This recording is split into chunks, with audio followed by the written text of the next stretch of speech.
ꯑꯩꯅ ꯊꯥꯡ ꯇꯝꯕꯁꯦ ꯏꯁꯥꯏ ꯆꯍꯤ ꯀꯌꯥ 1952 class 6 tamingide ho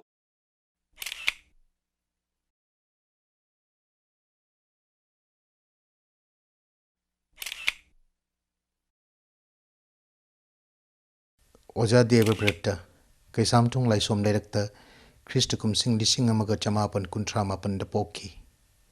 Ada koi maji am yade koi baba dudi koi father baba koi mari thang haibu ojam ko tamanji ke togi ne hai Apokpa Sri Sinam Krishna Mohan Matam Mamada Manipur Darbargi member Oibirami Maduta Natana Makhatana Manipurgi Mahushinduna Rajya Sabhada Manipurgi member of Parliament Oibirami Apokpina Laisom Ningol Ifemalni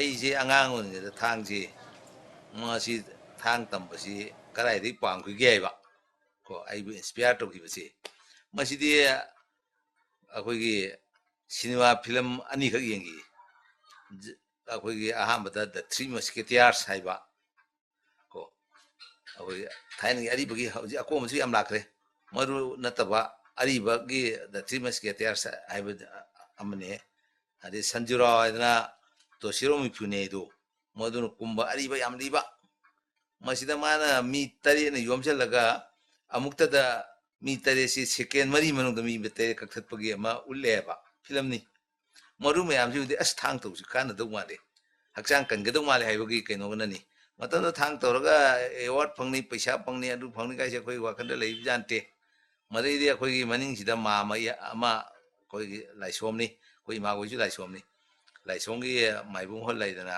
koina laisom ibo hol kawi masida ma ma thang gi tam yu na thang to na nang ni kana hai wa I thang to hai ho ya dana ma gi da thang ji kong bu mahum chat pa phungan chat pa kai do si tamme adu tamera kon thung da mathang da amu khoi gi marup ama kaino da khagim pali da gi bihari kawi huji lei gi de si gre adu ma ga sum school sida tinabdagi moi mama mu thang hai ai na manikchan kawi posangmonggi manikcha lai na jam manikcha do mangon chatana mu tamme madagi de mangon chatan tamu pa sida madi kanai sebo gorongge bo nikhokongja oja hoigi oja khel chandra gi sebo orameba adu mana mu ai sebo mu oja khel chandra gi da no mo kubi dana 1954 atri da kaure madu ai pubiro ojada mukchang hobudagi hujik phawda ojaga adum tinari adagi marakta 1955 tara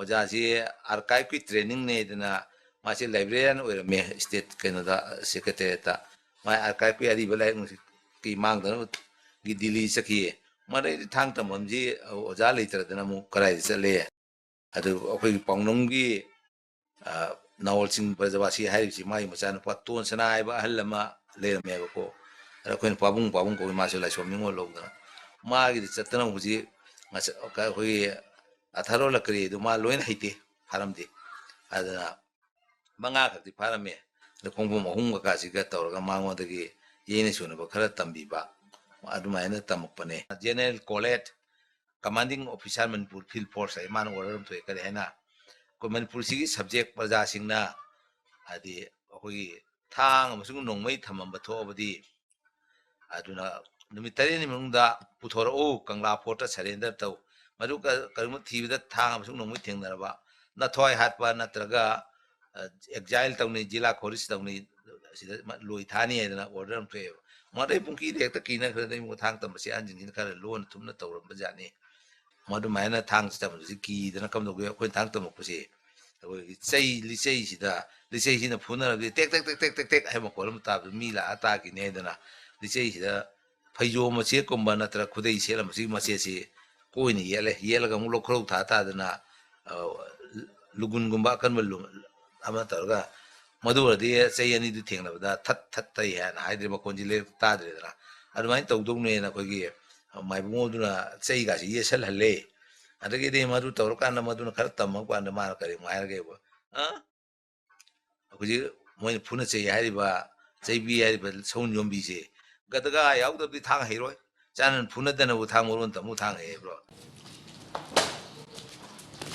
thang yana ta di thang ronda thang bi paring da yana dong nate heta mafam haidana bu tindana bugumni boxingga to tindana bu dugumni akugi Thang-Ta tambase ngasi thangje numita hongnei Thang-Ta tambada thangje numiti su tanaba thangje odi yadre tanadaba thangja aduda karmai hongni oja bori bai ba man toriye oja du ngamba piron kaino khudei macham torsu heluk kamba kari kumba adagi kabo athumu hau kar kaleraga masida thang tambasi oja bori bana oja dung sidagi ai thang tamjarage haidana khorong khajangeraga thang tambasi hawe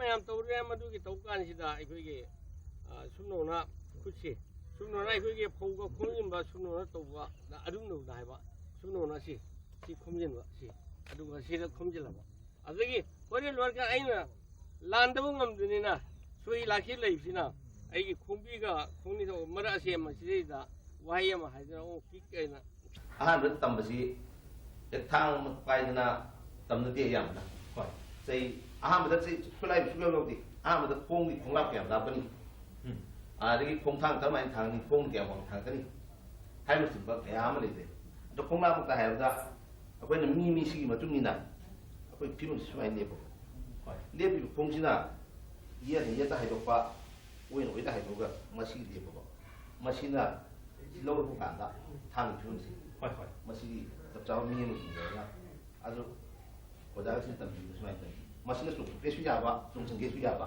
khong thang na khong thang si aham tambada si ngami ke wakana sadun yong na si yong thamai pai thagaloina yesu su ben thang ki tana su si wang thang san ba al masina kana bana mi na hepon ke ko kya su sida thang ma su chaba masima adagi basic ta magi basic masim sani mapi da adagi aham tambada basic ta silai tueng sai du silai de pada ma som nong le sana ba adagi oi de le sana ba ye de le sana ba masina sumde ko singa chiba phon do ba adagi si phon da sana ba masi sum sana 사진 마피 다 adagi da le to le sin ngam da ba yen som de le chal le ko nya do sin ai na masi ma pi le ada saling kamu kaya sulit deh. kar tapi bi ya da Hoi, mau dia ngang gitu. adu berarti khong chat mapi khong tang hong na hai ben jiba kan le ben sing ji si na bai mo Hoi, kong sih dah, kong mau punggan cabai, bermaham pak, mapi tapi tidak. Masih punggan cabai, apa itu kan tadi, triangle di form, triangle ni, masih dah kong sih thang ya kah, si soal boleh sana pak. Để thuộc qua đi thẳng mà xin là ham muốn sưu tầm gì mà xin cái nào cũng ra sinh tầm chị à quay chuyện nào xin là yết ôi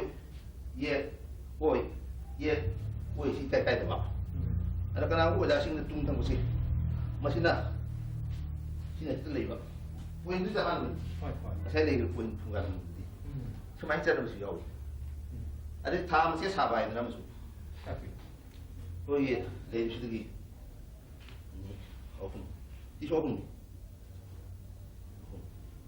ada masih tham sẽ sao không chỉ thằng cái xoay cả lần tập đi ăn dan aku udah sing kan tập ăn jauh mà tu di pekar lấy mà đây mà PC ham da thằng luôn tầm da cái gì nên chúng mình cái bằng masuk han tầm tapi đây có cái nào itu sudah pun jauh juga di sana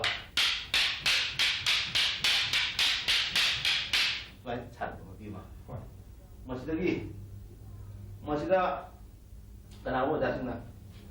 Leh itu cuma tambah mah. Nampak ni tu, tu masih cuma tambah mah. Ada kan orang tambah, kau dah, lagi log jawab, ini ni ada log jawab. Kong ti ke, kong tak boleh jalan mah. Itu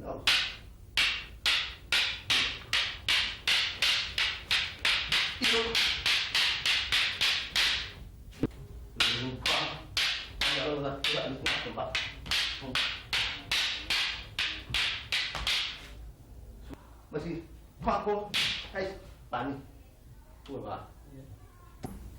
Gue bayar tanggian tu sih kan?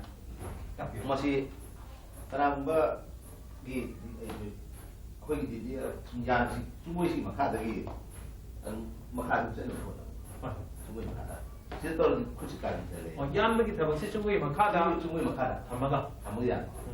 Dengar ya su, semua yang betul ya su, bukan su. Ada kucing semua. Ada sih sih belum lihat. Oh, kucing. cuma yang mana? Mau semua saya kamera ga, cuma yang ada di aku nak ini jawab. Mesti kucing ni tak ada tu. Ada mana macam. Mesti thang hai boleh kan? Ini tu, hai ba. 真的还是一样吧？啊，这个不是意思的，买个回来是能干吧？接着铺着的，从这来说，干了的也能干吧？不能是真的是。那中国的谈个干吧？那很多不的来的，不过很多了的，都很多的，很多的嘛，中国人干吧？而马上不很多干了的，现在这是哎，中国人干个，我不是这样吧？ 说的来，这个样吧，现在更贵吧，中国没了嘛，而且还是样吧，而且这不清的吧呢，拿信息还在，清的那边说还老熟悉了，去看过一次，而且还放什么吧，看弄错了，看错吧，而且还这个办的，哪个能听可笑了吧？ Chaibi is a short can stick split into 4 sections and wrapped up with loosely swelled leather sheet.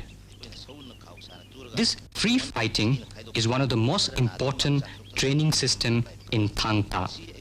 Here, the fights are not composed, nor they follow established vocabulary.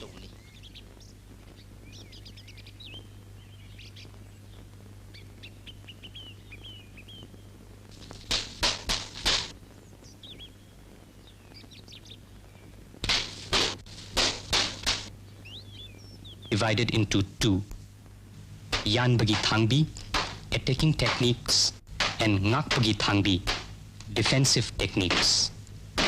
Along with these strokes, a number of footworks for attack and defense are practiced, which are known as Yan Bagi Konglon, way of the foot while attacking, and Ngak Bagi Konglon, way of the foot while defending.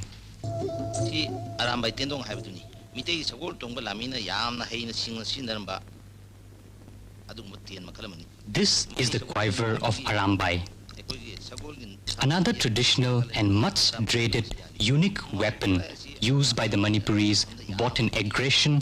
It is a kind of dart made of peacock feather, fastened with a piece of pointed iron which is already tempered with poison. 아두가 랑버기 모ong디 티에나시 레이드나 서골 동거 라미나 만ungda 세이마 할리 세이드나 쿠타 레오라가 티에나시나 파이노 삭기바.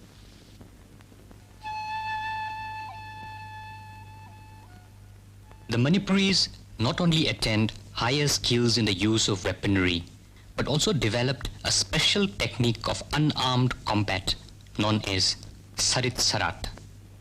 Sarit literally means evading or defense from an armed or unarmed attack, while Sarat means counter-offensive moves to hurt the attacker whatever the situation be. Offense is defense, is the basic principle of this art. The capturing or killing of an animal or a foe must be carried out with strict code of conduct having moral values. For instance, Thang-Ta of the Manipuris is not simply the ability to yield weapons to fight with physical strength and skill.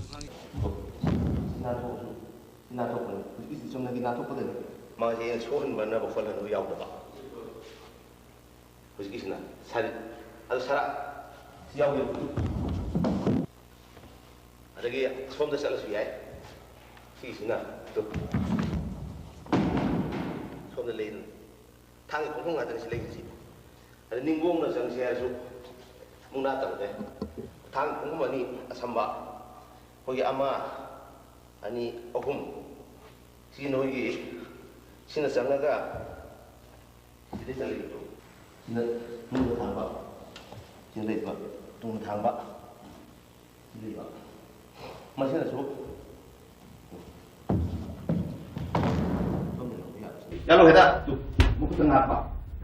Masih ada yang lagi kan di sini tu. Fok jalu, kita sih apa? Macam sini macam nama, hanya nak pun tu apa? Sini apa? Sini tu sudah tu, ini tu tang tu apa?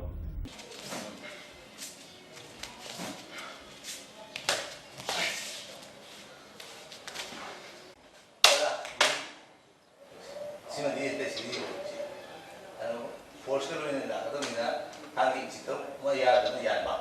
Si kok le, kok tu.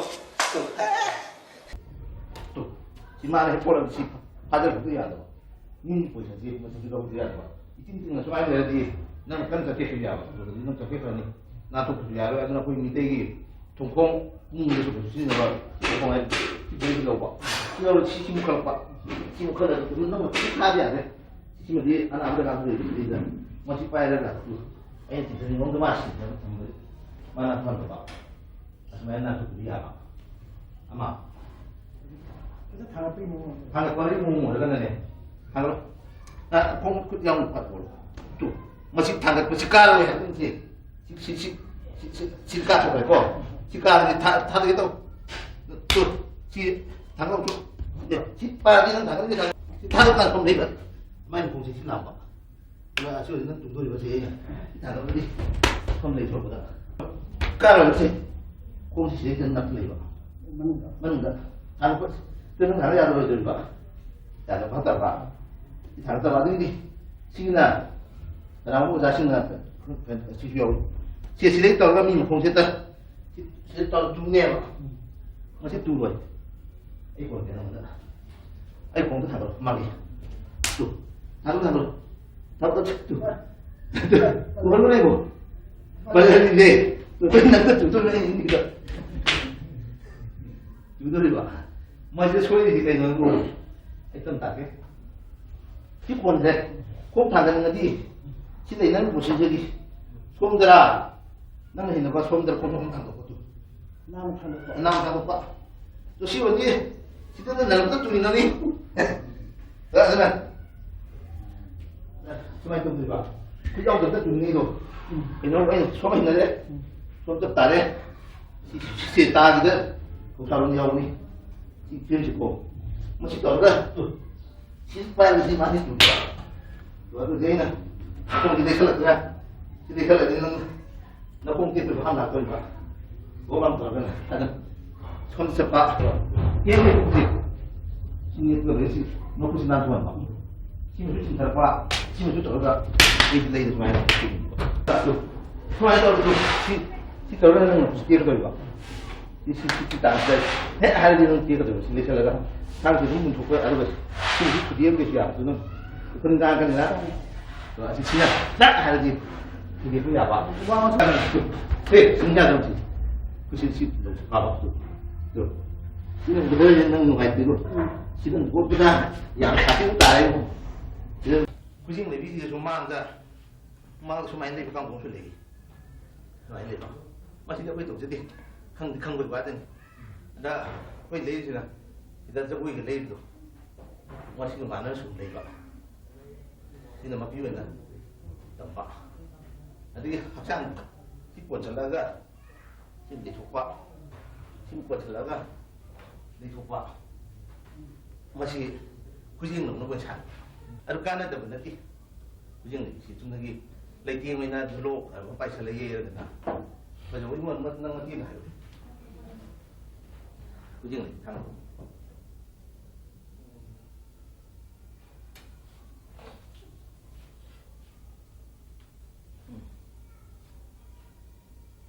không sẽ hay không được kia nè và không sao nữa ăn cấp thêm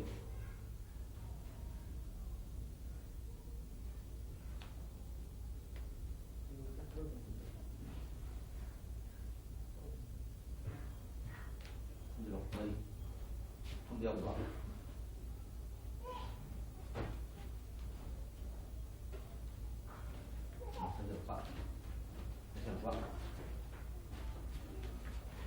masih dua itu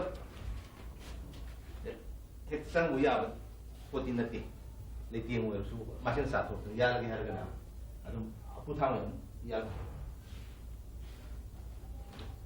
ya ya được cũng giàu dừng